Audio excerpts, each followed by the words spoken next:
रनकपुर एक बहुत ही खुशहाल गांव था। यहाँ के लोग बहुत ही सीधे और मेहनती थे।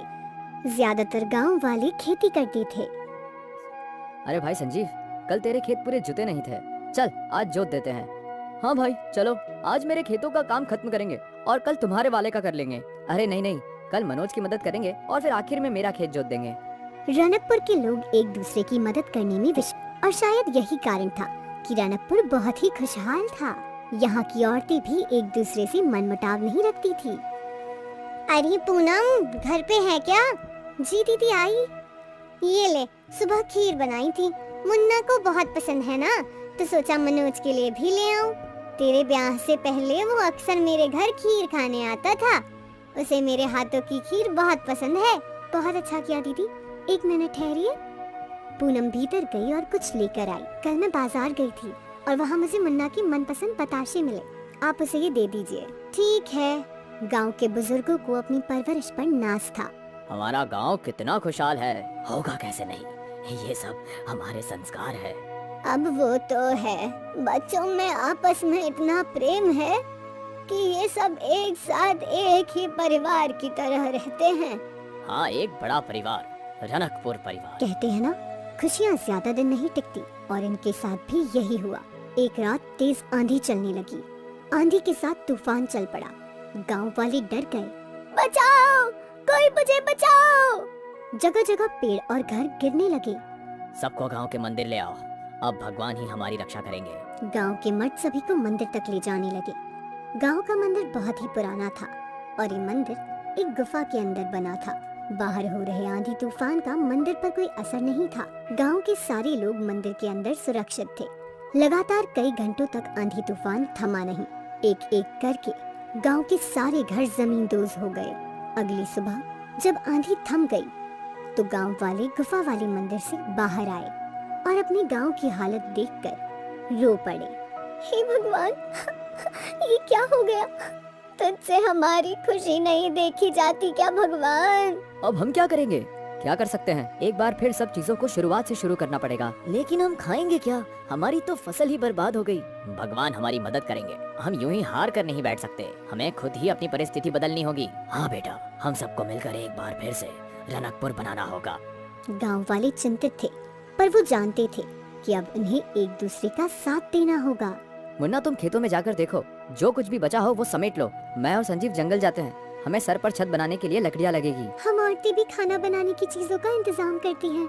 हम भी तुम्हारी मदद करेंगे अशोक। ठीक है काका। गांव वाले अलग अलग काम में बट गए। मनोज के साथ कुछ लोग खेतों में अच्छी फसल निकालने गए। अशोक, संजीव और काका जंगलों की ओर चले गए। काका, सोचा नहीं था कभी ऐसा होगा। होने को कौन टाल सकता है अशोक? लगता है भगवान हमारी परीक्षा ले रहे हैं। हम छत कैसे बनाएंगे? हमारे जमाने में तो बांस के घर बनाना सबसे आसान काम था। हमें भी वैसे ही बांस का घर बनाना चाहिए, जिससे जल्द से जल्द गांव वालों के सर पे छत हो। जी काका, यही सही रहेगा। और इस जंगल में बांस के पेड़ भी हैं, मुझे पता है वो कहाँ हैं। अशोक उन लोगों को बैम्बू के पेड़ों के पास ले आया। अरे वाह, इतने सारे बैम्बू के पेड़, इससे तो हम पूरा गांव बना सकते हैं। पर इतने सारे पेड़ काट कर गाँव बनाने में हम सबकी खटिया खड़ी हो जाएगी। चिंता मत कर संजीव, हम सब एक दूसरे का साथ देंगे और देखना जल्दी ही गांव बन जाएगा। तीनों ने मिलकर बैम्बू काटने का काम शुरू किया। बैम्बू मोटे मोटे थे, जिन्हें काटने में उन तीनों के पसीने छूट रहे थे। एक बाम्बू काटने में इतनी मेहनत, बाप रे।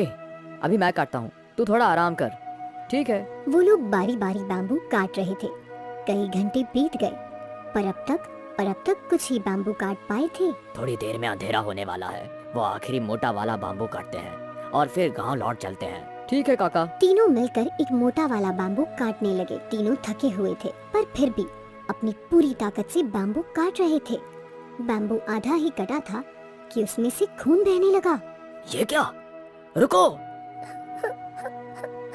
उन लोगों को किसी औरत के रोने की आवाज आने लगी। मुझे मत काटो, मुझे दर्द हो रहा है।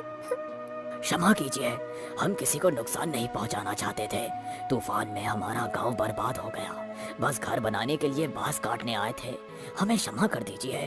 तभी उनके सामने बांस की देवी आई।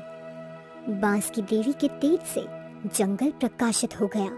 देवी ने सबसे पहले उस बांस के पेड़ को ठीक किया। खून बहना बंद हो गया और रोने की आवाज भी थम गई। क्षमा कर दीजिए देवी, हमें पता नहीं था। रोने की आवाज सुनकर तुम लोग थम गए। इससे तुम अच्छे इंसान हो ये साबित होता है। ये कोई आम बांस का वृक्ष नहीं है, बल्कि ये जादुई बांस का वृक्ष है। जब तक ये वृक्ष इस जंगल में है, इस जंगल का संतुलन बना रहेगा। अच्छा हुआ हमने इसे पूरा नहीं काटा, वरना हमसे बहुत बड़ा पाप हो जाता। वैसे तुम इस जंगल में क्यों आए हो? कोई कभी यहाँ बांस काटने तो नहीं आता?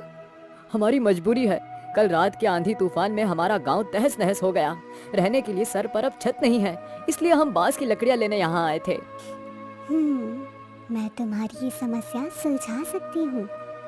तुम्हें जितनी बांस की लकड़ियाँ चाहिए वो हर दिन सुबह तुम्हारे गांव के बाहर तुम्हें मिलेगी, पर तुम्हें मुझे एक वचन देना होगा कि तुम इस जादुई बांस के पेड़ और इस जंगल के रहस्य के बारे में किसी को नहीं बताओगे। हम वचन देते हैं।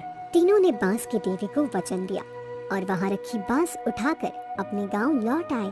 अगली सुबह जब वो उठे तो गांव के बाहर ही ढेर सारी बांस की लकड़ियाँ थी। इतनी तो हम भी नहीं काट सकते थे। धन्यवाद बांस की देवी। और फिर गांव वाले मिलकर बांस से घर बांधने लगे। सभी लोग एक दूसरे की सहायता कर रहे थे। ये लो दादी माँ, तुम्हारा घर तैयार है। भगवान तुम लोगों का हमेशा भला करे बेटा। एक एक करके सभी के घर तैयार हो गए। गांव वाले बहुत खुश थे। सोचा नहीं था कि समस्या से इतनी जल्दी उभर पाएंगे हम। ये सब सारे गांव वालों की मेहनत से हुआ है। उस दिन गांव वालों ने उत्सव मनाया और फिर अपने अपने घर में जाकर सो गए। रात को फिर से तेज आंधी बहने लगी और तूफान भी लौट आया। हे भगवान, ये क्या अनर्थ कर रहा है? एक बार फिर हमें बेघर करना चाहती हो क्या? हे भगवान, क्या ये बांस के घर इस आंधी तूफान को झेल पाएंगे? मुखिया जी ने घर से बाहर झांका तो बाहर तो तेज आंधी तूफान थी, पर बांस के घर को कुछ नहीं हो रहा था। ये कैसे संभव है?